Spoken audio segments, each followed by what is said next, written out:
മുത്തുവും ലക്ഷ്മിയും കൺസ്ട്രക്ഷൻ സൈറ്റിലാണ് ജോലി ചെയ്തിരുന്നത്. മുത്തു ഒരു മേസ്തിരിയും ലക്ഷ്മി സഹായിയുമായിരുന്നു. അയ്യോ, എന്റെ നടു! നിന്നോട് എത്ര തവണ ഞാൻ പറഞ്ഞതാ ഈ പണി നിർത്തിക്കോളാൻ. നിനക്ക് പ്രായം കൂടി വരികയാ. ഇനി ഇത്ര ബുദ്ധിമുട്ടുള്ള ജോലിയൊന്നും നിന്നെ കൊണ്ട് ചെയ്യാൻ പറ്റില്ല. പറഞ്ഞു കേട്ടാ തോന്നും എനിക്കിത് ഇഷ്ടമുണ്ടായിട്ടാ ചെയ്യുന്നേന്ന്. രശ്മിയുടെ കല്യാണം ഒന്ന് കഴിഞ്ഞോട്ടെ, പിന്നെ ഞാൻ ഈ പണി അങ്ങ് നിർത്തും. ആ അറിയാം, രശ്മിയുടെ കല്യാണം വരെ ഞാൻ പറയുന്നതൊന്നും നീ കേക്കില്ല.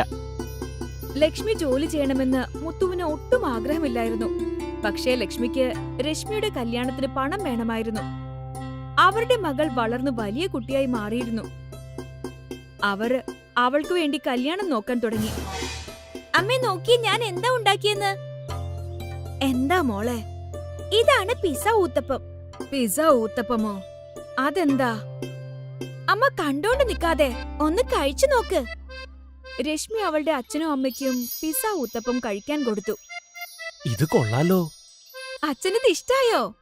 പിന്നല്ലാതെ, നീ എന്തുണ്ടാക്കിയാലും നന്നായി തന്നെ വരുമല്ലോ. ഇത് അച്ഛനും അമ്മയും കഴിച്ചോ. ഒരെണ്ണം ഞാൻ എന്റെ ഫ്രണ്ട്സിന് വേണ്ടി കൊണ്ടുപോകും. പിന്നെ അച്ഛാ, കോളേജിൽ എനിക്ക് അഡ്മിഷൻ കിട്ടി. ഫീസ് അടയ്ക്കേണ്ടത് 1-ാം തീയതിക്കാ. ശരി. രശ്മി പിസ്സ ഊത്തപ്പം എടുത്തുകൊണ്ട് അവിടെ നിറങ്ങി. അപ്പോൾ ലക്ഷ്മിയും മുത്തുവും സംസാരിക്കാൻ തുടങ്ങി. ഇവളെ ഇനിയും പഠിപ്പിക്കേണ്ട ആവശ്യം എന്താ? അവളുടെ ഇഷ്ടമല്ലേ പഠിക്കട്ടേന്ന്. പഠിപ്പിക്കുന്നതിനുള്ള ചെലവ് കൂടി വരുവാണ്. അതിനെന്ത് ചെയ്യുമെന്ന് പറ. നീ അതൊന്നും ആലോചിച്ച് വിഷമിക്കണ്ട. അതൊക്കെ എങ്ങനെയെങ്കിലുമൊക്കെ നടക്കും. രശ്മി അവളുടെ ഫ്രണ്ട്സിനെ കാണാൻ പോകുന്നതിനിടയ്ക്ക് ഈ സംസാരം കേട്ടു. രശ്മി അവളുടെ ഏറ്റവും അടുത്തൊരു ഫ്രണ്ടിന് വേണ്ടിയാണ് പിസ്സ ഊത്തപ്പം കൊണ്ടുപോയത്. അത് വിഷ്ണു ആയിരുന്നു. അവർക്ക് പരസ്പരം ഒരുപാട് ഇഷ്ടമായിരുന്നു. ഇത് കഴിക്ക് വിഷ്ണു. ഇതെന്താ? പിസ്സ ഊത്തപ്പം. പിസ്സ ഊത്തപ്പോ? ഇതൊന്ന് കഴിച്ചു നോക്ക്. വിഷ്ണു രശ്മി കൊണ്ടുവന്ന പിസ്സ ഊത്തപ്പം കഴിച്ചു. അവനത് ഒത്തിരി ഇഷ്ടപ്പെട്ടു. ആഹാ, ഇത് വളരെ സ്വാദിഷ്ടമാണ്. നിനക്ക് സ്വന്തമായിട്ടൊരു ഹോട്ടൽ തുടങ്ങിക്കൂടെ രശ്മി? ഹോട്ടലൊക്കെ തുടങ്ങുന്നതിന് ഒരുപാട് കാശ് വേണം. അതൊക്കെ ഞാൻ എവിടെ നിന്നുണ്ടാക്കാനാ? കുറഞ്ഞ പക്ഷം നിനക്കൊരു തട്ടുകടയെങ്കിലും ഇട്ടൂടെ? അതിൽ നിന്ന് നിനക്ക് നല്ല വരുമാനവും കിട്ടും. ശരി ശരി, ഞാൻ എന്തായാലും അച്ഛനോടും അമ്മയോട് സംസാരിക്കട്ടെ. അവര് സമ്മതിച്ച പിന്നെ ഉറപ്പായിട്ടും നോക്കാം. ശരി. വിഷ്ണുവിന് രശ്മി ഉണ്ടാക്കുന്ന ഭക്ഷണം വളരെ ഇഷ്ടായിരുന്നു. അവൻ എപ്പോഴും അവളോട് ഹോട്ടൽ തുടങ്ങുന്നതിനെ കുറിച്ച് ഉപദേശിച്ചുകൊണ്ടേയിരുന്നു. എന്തായാലും സമയാവുമ്പോ നടക്കും. മുത്തുവും ലക്ഷ്മിയും കൺസ്ട്രക്ഷൻ സൈറ്റിൽ പണികൾ ചെയ്തുകൊണ്ടേയിരുന്നു. ഒരു ദിവസം മുത്തു സൈറ്റിൽ ഒരൽപ്പം ഉയരത്തിൽ നിന്ന് ജോലി ചെയ്യുകയായിരുന്നു. അതിനിടയ്ക്ക് പെട്ടെന്ന് അയാൾ ചവിട്ടി നിന്ന മുളയൊടിഞ്ഞ് താഴേക്ക് വീണു. പെട്ടെന്ന് തന്നെ ആംബുലൻസ് വിളിച്ച് മുത്തുവിനെ ഹോസ്പിറ്റലിലേക്ക് എത്തിച്ചു. അയാളുടെ കാലിന്റെ എല്ലൊടിഞ്ഞിരുന്നു. ഡോക്ടർ ഓപ്പറേഷൻ ചെയ്യാൻ തുടങ്ങി. ഓപ്പറേഷന്റെ മുഴുവൻ ചെലവും ആ ബിൽഡർ വഹിച്ചു. മുത്തു, ഒന്ന് എഴുന്നേറ്റ് നടക്കാൻ നിങ്ങൾക്ക് 3-4 മാസം എടുത്തു വരും. നിങ്ങളുടെ കാലിൽ ഒരു റോഡ് ഇട്ടിട്ടുണ്ട്. ഇനി നിങ്ങൾക്ക് പഴയ പോലെ നിന്ന് പണിയെടുക്കാൻ പറ്റില്ല. ഇത് കേട്ട് മുത്തുവും അയാളുടെ കുടുംബത്തിലുള്ളവരും വല്ലാതെ വിഷമിച്ചു. എഴുന്നേറ്റ് നിന്നില്ലെങ്കിൽ പിന്നെ ഞാൻ എങ്ങനെ പണിയെടുക്കും? ഇപ്പൊ അതോർത്ത് അച്ഛൻ വിഷമിക്കണ്ട. ആദ്യം അച്ഛന്റെ കാല് ശരിയാവട്ടെ. ഏത് നശിച്ച സമയത്താണോ ഇത് വന്നത്? നിന്റെ കല്യാണത്തിന് വേണ്ടി ഇനി ഞാൻ എങ്ങനെ പൈസ ഉണ്ടാക്കും? അച്ഛാ, അച്ഛൻ ഇപ്പൊ ഇതൊന്നും ആലോചിക്കണ്ട. അച്ഛനൊന്ന് വേഗം നടക്കാനായാ മതി എനിക്ക്. ഹാ, ഞാൻ ജോലിക്ക് പോകുന്നോണ്ട് നമ്മുടെ കുടുംബം നടത്താനൊക്കെ പറ്റും. അമ്മേ, ഞാനും കൂടി ജോലി ചെയ്താലൊന്ന് ആലോചിക്കായിരുന്നു. നീ കൊച്ചുകുട്ടിയല്ലേ, നീ എന്തിനിപ്പോഴേ ഇങ്ങനെ പണിയെടുക്കണം? അച്ഛാ, ഞാനൊരു ഭക്ഷണശാല തുടങ്ങിയാലൊന്ന് ആലോചിക്കായിരുന്നു. എന്തായാലും എല്ലാവർക്കും ഞാനുണ്ടാക്കുന്ന ഭക്ഷണം ഇഷ്ടാണല്ലോ. ഇതൊക്കെ ശരിയാ. നീ എന്തുണ്ടാക്കി വിൽക്കാനാ? ദോശയും ഇഡ്ഡലിയും വടയൊക്കെ? ശരി ശരി, ഇതിന് എനിക്ക് നിന്നെ സഹായിക്കാൻ പറ്റും. എനിക്ക് എതിർപ്പൊന്നുമില്ല. നിനക്ക് നിന്റെ കോളേജിലും പോവാം, പിന്നെ നിനക്ക് പണിയും എടുക്കാം. രശ്മി ഭക്ഷണം ഉണ്ടാക്കി വിൽക്കുന്ന കാര്യം മുത്തുവിനും ലക്ഷ്മിക്കും സമ്മതമായിരുന്നു. ഈ അവസ്ഥയിൽ ഇതവർക്കൊരു ആശ്വാസവുമായിരുന്നു. അടുത്ത ദിവസം തന്നെ രശ്മി അവളുടെ വീടിന്റെ മുൻപിൽ ഒരു തട്ടുകട തുടങ്ങി. അതിൽ അവൾ ഓരോ പാത്രത്തിലായി ഇഡ്ഡലിയും വടയും ദോശയും വിൽക്കാൻ വെച്ചു. ഹലോ, ഒരു പ്ലേറ്റ് വട തരൂ. ഓ, തരാലോ. രശ്മി ഉണ്ടാക്കുന്ന വിഭവങ്ങളെല്ലാം എല്ലാവർക്കും വളരെയധികം ഇഷ്ടപ്പെട്ടു. ഭക്ഷണം കഴിച്ചവർ നൽകുന്ന പണം കണ്ട് രശ്മിയുടെ ഹൃദയം സന്തോഷം കൊണ്ട് നിറഞ്ഞു. കാരണം അത് അവളുടെ ആദ്യ സമ്പാദ്യമായിരുന്നു. അപ്പോഴേക്കും മറ്റു ചിലർ കൂടി അവിടെ ഇഡ്ഡലിയും വടയും കഴിക്കാനായി വന്നു. അല്പം കഴിഞ്ഞ് അങ്ങോട്ട് വിഷ്ണു എത്തി. അങ്ങനെ അവസാനം നീ തട്ടുകട തുടങ്ങിയല്ലേ? ആ, നോക്കാലോ എങ്ങനെയുണ്ടെന്ന്. എന്തായാലും നല്ലത് തന്നെ വരും. എനിക്കാണെങ്കി ഇപ്പൊ നല്ല വിശപ്പുണ്ട്. നീ എനിക്ക് നല്ലൊരു മസാല ദോശ താ. ഇപ്പൊ ഉണ്ടാക്കിത്തരാം. ദോശയുടെ സുഗന്ധം അവിടെ ആകെ പരന്നു. കൂടുതൽ ആളുകൾ ദോശ കഴിക്കാൻ വരാൻ തുടങ്ങി. അവളുടെ ഈ കച്ചവടത്തിൽ രശ്മി വളരെ സന്തോഷവതിയായിരുന്നു. അവൾ എല്ലാ ദിവസവും വീടിന്റെ മുന്നിൽ കച്ചവടം നടത്താൻ തുടങ്ങി. അവൾക്ക് അതിൽ നിന്നും നല്ല വരുമാനവും കിട്ടുന്നുണ്ടായിരുന്നു. എന്നാൽ കുറച്ചു ദിവസങ്ങൾക്ക് ശേഷം അവളുടെ അയൽക്കാരി അവിടെ പക്കവട കച്ചവടം ആരംഭിച്ചു. നല്ല ചൂടൻ പക്കവട വറുത്തു കോരുമ്പോൾ ഉണ്ടാകുന്ന ഗന്ധം അവിടുള്ള എല്ലാവരെയും അങ്ങോട്ടേക്ക് ആകർഷിച്ചു. വട കഴിക്കാൻ വന്നുകൊണ്ടിരുന്നവർ പോലും അങ്ങോട്ടേക്ക് ചെന്ന് ആ ചൂടൻ പക്കവടകൾ കഴിക്കാൻ തുടങ്ങി. അപ്പോ രശ്മി ആകെ സങ്കടത്തിലായി. അവൾക്കൊന്നും മനസ്സിലാകുന്നുണ്ടായിരുന്നില്ല. അവൾ ഈ കാര്യങ്ങളെല്ലാം വിഷ്ണുവിനോട് പറഞ്ഞു. നീ മറ്റാരും വിൽക്കാത്ത എന്തെങ്കിലും ഒരു സാധനം വിൽക്ക്. അതായത് തികച്ചും വ്യത്യസ്തം. നിന്റെ ആ പിസ്സ ഉത്തപ്പം പോലെ അത് വിൽക്ക്. പക്ഷെ അതിനൊരല്പം വില കൂടുതലായിരിക്കും. ലാഭം കിട്ടുന്നതും വ്യത്യസ്തവുമായ എന്തെങ്കിലും ഒന്നിനെ കുറിച്ച് വേണം നമ്മൾ ഇനി ചിന്തിക്കാൻ. വേറെന്താ? അപ്പോഴാണ് രശ്മിയുടെ ചിന്ത പക്കോടക്കാരിയുടെ ചീനച്ചട്ടിയിലേക്ക് എത്തിയത്. പെട്ടെന്ന് അവൾക്കൊരു ഐഡിയ കിട്ടി. കടായി ദോശ. ദോശ തവയിലല്ലേ ഉണ്ടാക്കുന്നേ? നീ എങ്ങനെയാ അത് ചീനച്ചട്ടിയിൽ ഉണ്ടാക്കും? അതൊക്കെ ഉണ്ടാക്കാൻ പറ്റൂ. നിക്ക്, ഞാനിപ്പോ വരാം. രശ്മി അടുക്കളയിലേക്ക് ചെന്ന് ഒരു ചീനച്ചട്ടി എടുത്തിട്ട് വന്നു. രശ്മി തവ മാറ്റിയിട്ട് ചീനച്ചട്ടി അടുപ്പിലേക്ക് വെച്ചു. എന്നിട്ട് അതിലേക്ക് ദോശയുടെ മാവ് ഒഴിച്ചു. പിന്നെ അതൊന്ന് ചുറ്റിച്ച് ദോശയുടെ പരുവത്തിലാക്കി. അത് കഴിഞ്ഞ് ദോശ വേവുന്നതും കാത്തിരുന്നു. ദോശ വെന്ത ഉടനെ തന്നെ അവൾ അതെടുത്ത് പ്ലേറ്റിലേക്ക് മാറ്റി. ഒരൽപ്പം ചട്നിയും സാമ്പാറും ഒഴിച്ചു. ഇതാണ് കടായി ദോശ. ആഹാ, ഇത് വളരെ വ്യത്യസ്തമാണല്ലോ. സ്വാദും വ്യത്യസ്തമായിരിക്കും. കഴിച്ചു നോക്ക്. വിഷ്ണു ആ കടായി ദോശ കഴിക്കുമ്പോഴാണ് അവിടെ 2 കുട്ടികൾ വന്നത്. എനിക്കും ഇതുപോലത്തെ ഒരു ദോശ തരാമോ? എനിക്ക് വേണം. രശ്മി 2 ആൾക്കുമായി ഓരോ ദോശ വീതം ചുട്ടു. എന്നിട്ട് അവർക്ക് 2 പേർക്കും കൊടുത്തു. നന്നായിട്ടുണ്ട്. ഈ ദോശയുടെ പേരെന്താ? കടായി ദോശ. അന്നത്തോടെ രശ്മിയുടെ കടായി ദോശ പ്രശസ്തി ആർജിച്ചു. ആളുകൾ ദോശ തവയിലേ ഉണ്ടാക്കി കണ്ടിട്ടുള്ളൂ. എന്നാൽ ഇത് വ്യത്യസ്തവും രുചികരവുമായിരുന്നു. രശ്മിയുടെ തട്ടുകടയിൽ കൂടുതൽ ആളുകൾ വരാൻ തുടങ്ങി. അധികം വൈകാതെ തന്നെ അവൾ പുതിയൊരു കട തുടങ്ങി. കൂടാതെ അവളുടെ അച്ഛനും അമ്മയും അവളോടൊപ്പം തന്നെ ജോലി ചെയ്യാനും തുടങ്ങി. രശ്മി അവളുടെ കടായി ദോശ കൊണ്ട് ജീവിതത്തിൽ വളരെ മെച്ചപ്പെട്ടൊരു നിലയിലേക്കെത്തി. രശ്മി അച്ഛനും അമ്മയ്ക്കും വിഷ്ണുവിനെ പരിചയപ്പെടുത്തി. അങ്ങനെ അവരുടെ കല്യാണവുമായി. ഇവളുടെ കല്യാണത്തിനുള്ള പൈസ ഇല്ലെന്നായിരുന്നില്ലേ നിന്റെ വിഷമം? നോക്ക്, ഇന്നവൾ സ്വന്തമായി സമ്പാദിച്ചുകൊണ്ട് എത്ര നന്നായാണ് നമ്മളെ നോക്കുന്നതെന്ന്. ആ, നമ്മുടെ രശ്മി മോൾ ഇത്രയൊക്കെ സമ്പാദിക്കുന്ന ആരെങ്കിലും വിചാരിച്ചോ ഇനി അവളുടെ കല്യാണ ചെലവിനെ കുറിച്ച് ആലോചിക്കേ വേണ്ട. അങ്ങനെ കുറച്ചു നാളുകൾക്ക് ശേഷം രശ്മിയുടെയും വിഷ്ണുവിന്റെയും കല്യാണം കഴിഞ്ഞു. ഇപ്പൊ അവര് 4 പേരും കൂടി ചേർന്നാണ് രശ്മിയുടെ കടായി ദോശ വിൽക്കുന്നത്. ഒരു കുഞ്ഞ് ഐഡിയ രശ്മിയുടെ തല വരെ മാറ്റി. കേശവിന് തുണി നെയ്യുന്ന ഒരു ഫാക്ടറി ഉണ്ടായിരുന്നു. ആ ഫാക്ടറിയിൽ 3 ജോലിക്കാരുണ്ടായിരുന്നു. മൂർത്തി, ബബർ, പിന്നെ മുകേഷ്. മുകേഷ്, ഈ ആഴ്ച എത്ര റോളാണ് ചെയ്തിരിക്കുന്നത്? മുതലാളി 15 എടാ, പക്ഷേ ആഴ്ചക്ക് 16 റോളല്ല അടിച്ചോണ്ടിരുന്നത്. ഒന്നിപ്പോ എങ്ങനെയാണ് കുറവായത്? അത് പിന്നെ മുതലാളി, മൂർത്തി വന്നിട്ട് വൈകിട്ടാണ് വരുന്നത്. അതുകൊണ്ടാണ് ഇങ്ങനെ സംഭവിക്കുന്നത്. അങ്ങനെയാണോ? എന്നാ പിന്നെ ബാക്കിയുള്ള പണി ആരാ? അവന്റെ അച്ഛൻ വന്നാണോ എടുക്കുന്നത്? 1 റോളാണ് കുറഞ്ഞിരിക്കുന്നത്. അവനോട് പറഞ്ഞേക്ക് മേലാൽ ഇതുപോലെ നടക്കാൻ പാടില്ലെന്ന്. ശരി മുതലാളി. പക്ഷെ നേരം തന്നാൽ മൂർത്തി ഒരിക്കലും ലേറ്റ് ആകാറില്ലായിരുന്നു. അവൻ ജോലിയും ഒരുപാട് ചെയ്യുമായിരുന്നു. മുകേഷ് ആയിരുന്നു ഒരിക്കലും ജോലി ചെയ്യാതെ വെറുതെ ഇരിക്കുന്നത്. അതിനു കാരണം അവന്റെ കയ്യിലുണ്ടായിരുന്ന പുതിയ മൊബൈൽ ഫോൺ. മൂർത്തിയും പവറും ജോലി ചെയ്തുകൊണ്ടിരിക്കുമ്പോൾ മുകേഷ് അവന്റെ ഫോണിൽ വീഡിയോസ് നോക്കിക്കൊണ്ടിരിക്കുമായിരുന്നു. എപ്പോഴും വെറുതെ ഇരിക്കും. അടുത്ത ആഴ്ചയും പ്രൊഡക്ഷൻ വളരെ കുറവായിരുന്നു. ഇപ്രാവശ്യം കേശവിന് വീണ്ടും ദേഷ്യം വന്നു. ഈ ആഴ്ചയും 15 റോളാണോ? ഈ ആഴ്ച ഈ മൂർത്തി വൈകിട്ടാണോ വന്നത്? അത് പിന്നെ മുതലാളി, അതെ, അവനോട് പറഞ്ഞേക്ക് വീട്ടിലേക്ക് പോവാൻ. വൈകിട്ട് വരുന്നവന് ഈ കമ്പനിക്ക് ഒരു ജോലിയും കിട്ടില്ല. നീ വേഗം വേറെ ഒരാളെ വേഗം വിളിക്ക്. ആർക്കാണോ നല്ല ജോലി അറിയോ അവരെ വിളിക്ക്. പിന്നെ ഈ ജോലിയാണ് അവർക്ക് ആവശ്യമുള്ളത്.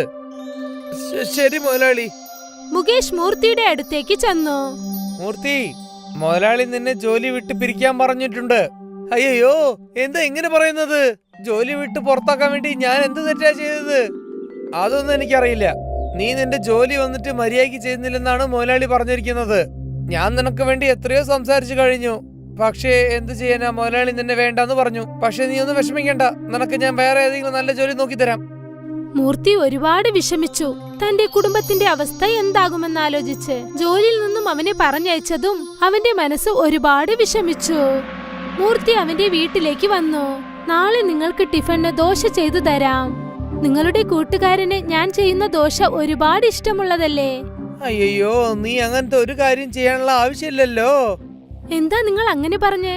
അത് പിന്നെ എന്താണെന്ന് വെച്ചാൽ എന്നെ ജോലിന്ന് പുറത്താക്കിന്നാ പറഞ്ഞ്. അയ്യോ, പക്ഷെ എന്തുകൊണ്ടാ?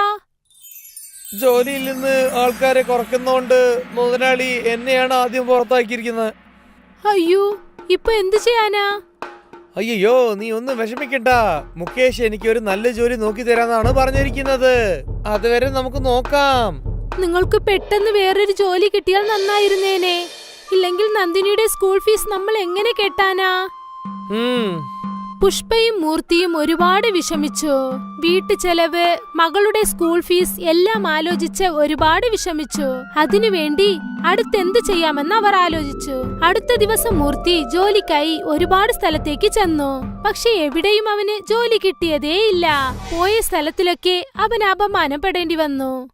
അങ്ങനെ കുറച്ചു ദിവസങ്ങൾ കടന്നുപോയി. അവൻ ജോലിക്കായി ഒരുപാട് സ്ഥലത്ത് കയറിയിറങ്ങി. പക്ഷെ എവിടെയും ജോലി കിട്ടിയില്ല. നിങ്ങൾക്ക് ജോലി കിട്ടിയോ ചേട്ടാ? ഇല്ലടോ, എനിക്ക് എവിടെയും കിട്ടിയിട്ടില്ല. ഞാൻ കുറെ സ്ഥലത്ത് ശ്രമിച്ചു നോക്കി, പക്ഷെ ആരും എനിക്ക് ജോലി തരുന്നില്ല. അപ്പോൾ നമുക്ക് തന്നെ ചെറുതായിട്ട് എന്തെങ്കിലും വ്യാപാരം തുടങ്ങിയാലോ? അയ്യോ, സ്വന്തമായിട്ടുള്ള വ്യാപാരം ചെയ്യാൻ എനിക്ക് ഒരു അറിയില്ലല്ലോ.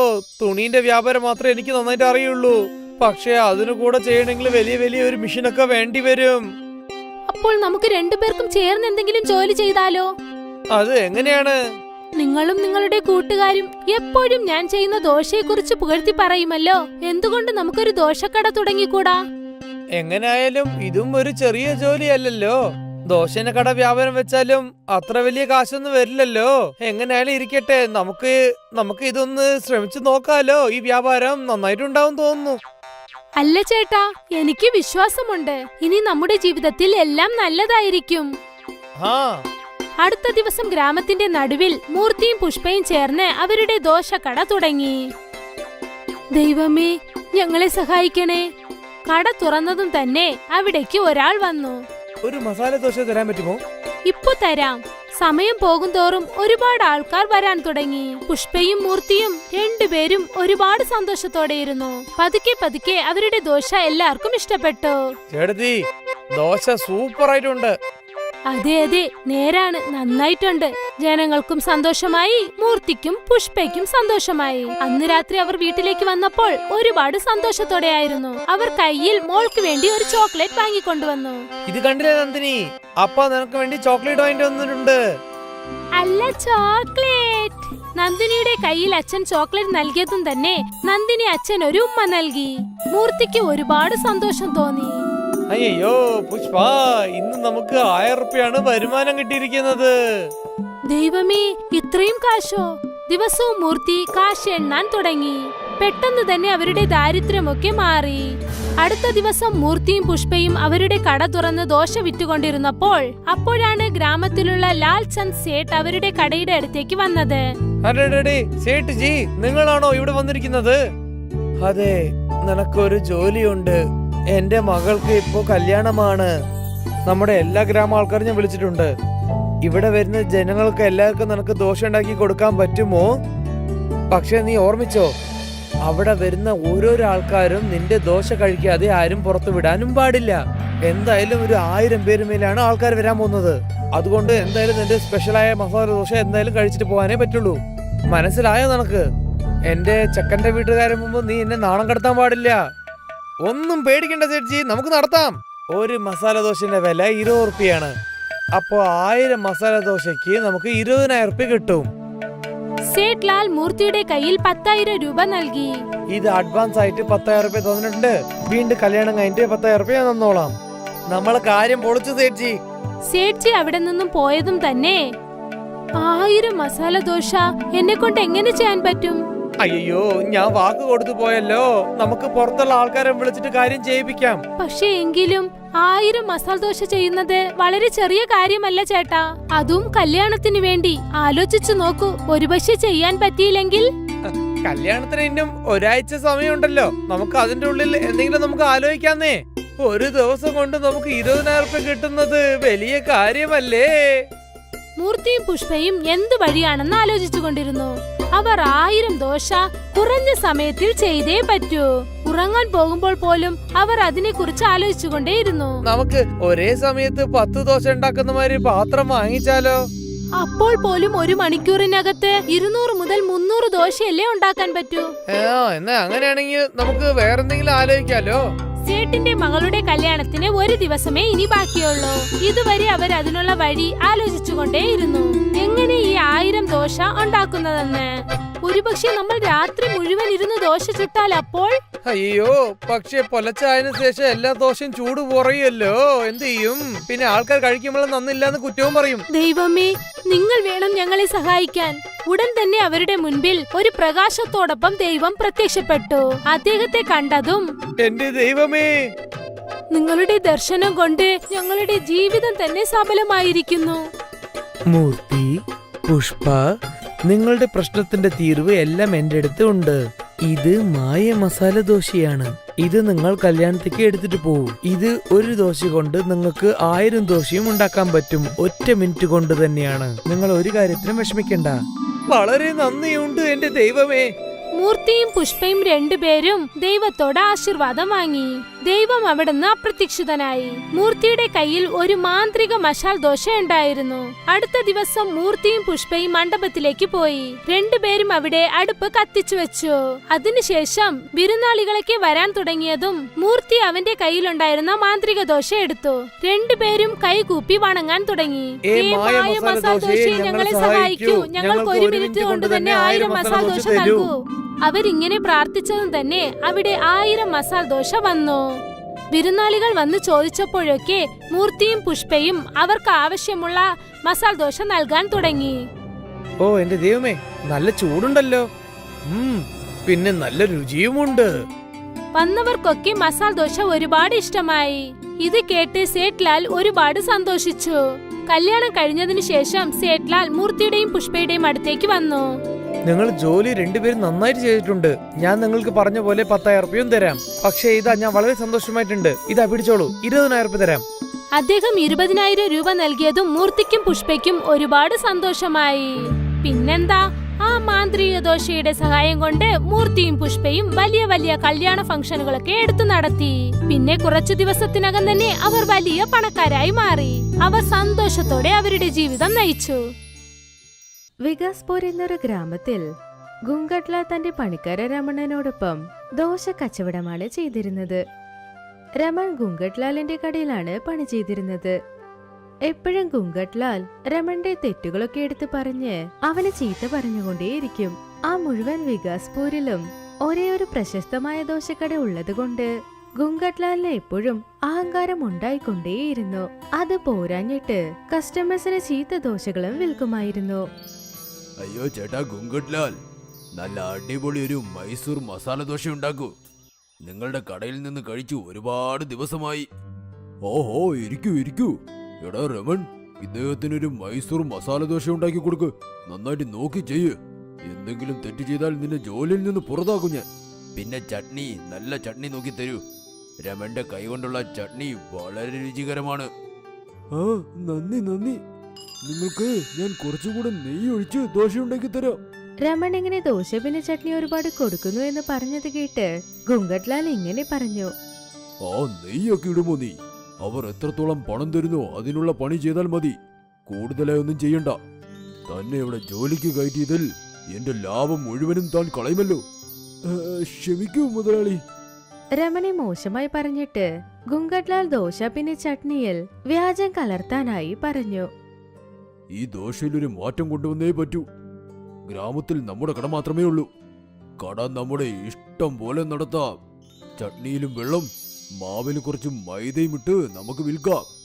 ഇങ്ങനെയൊക്കെ ചെയ്താൽ നമുക്ക് നല്ല ലാഭം കിട്ടും.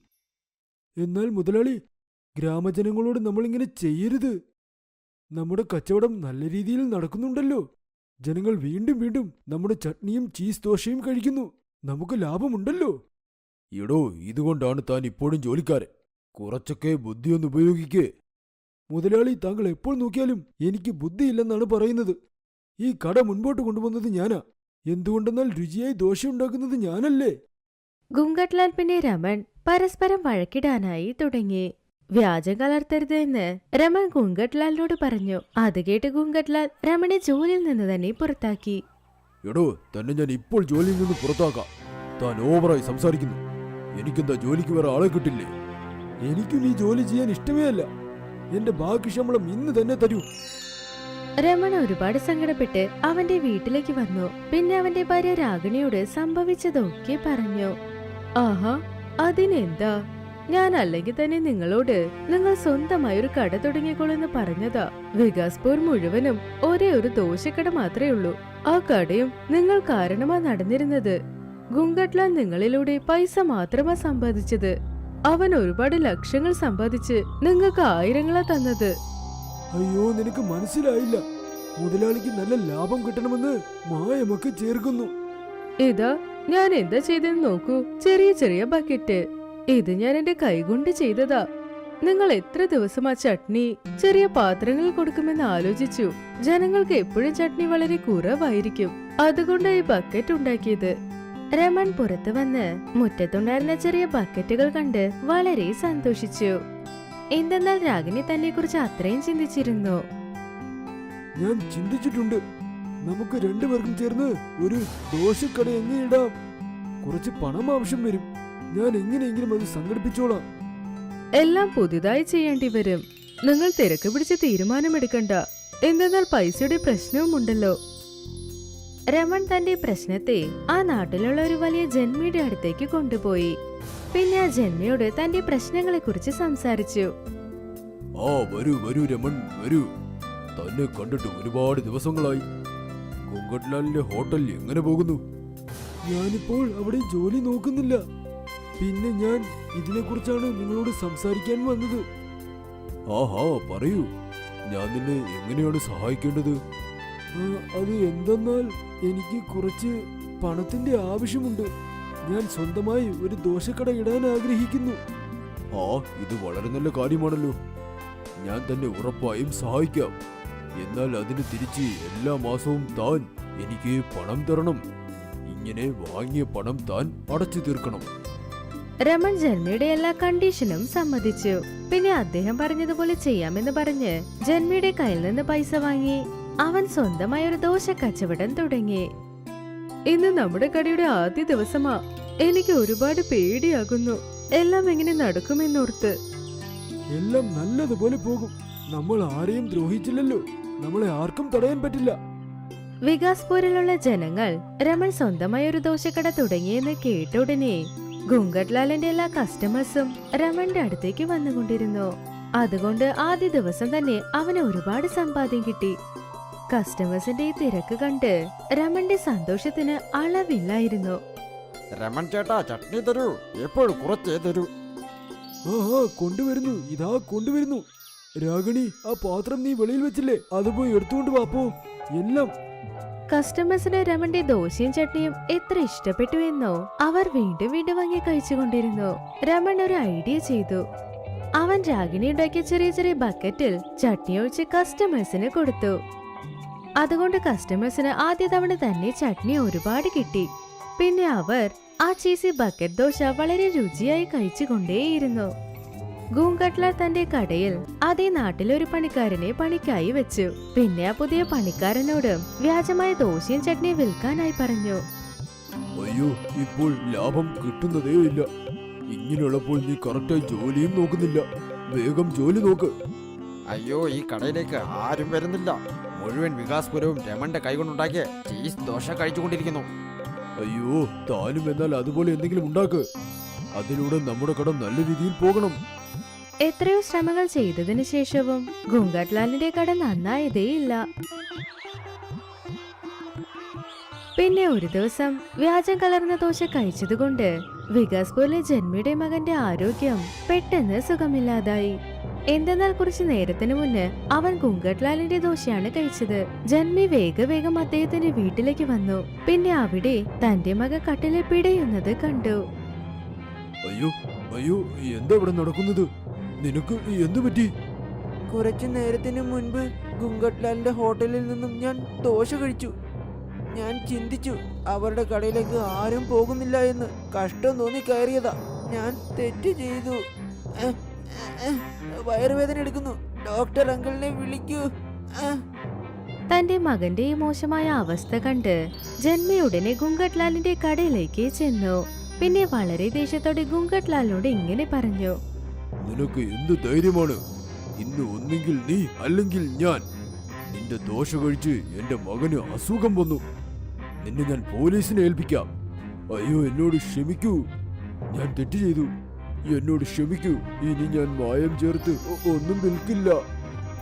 ഇതെല്ലാം താൻ പോലീസിനോട് വന്ന് പറയൂ. വാ എന്റെ കൂടെ. ജന്മി ഗുങ്കട്ട്ലാലിനെ പോലീസിന് പിടിച്ചുകൊടുത്തു. പിന്നെ കുറച്ച് മാസങ്ങൾക്ക് ശേഷം രമൺ എല്ലാ പൈസയും ജന്മയ്ക്ക് തിരിച്ചു കൊടുത്തു. പിന്നെ അദ്ദേഹത്തിന്റെ മകനെ വിശ്രമിക്കാനും പറഞ്ഞു. രമൺ വളരെ സന്തോഷത്തോടെ ജന്മിയുടെ കുടുംബത്തിന് വേണ്ടി ചീസി ബക്കറ്റ് ദോശ കൊണ്ടുവന്നു. അതോടൊപ്പം ജന്മി തനിക്ക് ചെയ്ത സഹായത്തിനായി അവൻ അദ്ദേഹത്തിന് നന്ദിയും പറഞ്ഞു. രാഗിണി പിന്നെ രമന്റെ കച്ചവടം വളരെ നന്നായി പോയിക്കൊണ്ടിരുന്നു. മറ്റൊരു ഭാഗത്ത് ഗുങ്കട്ട്ലാലിന് തന്റെ അത്യാഗ്രഹത്തിനായ ശിക്ഷയും കിട്ടി.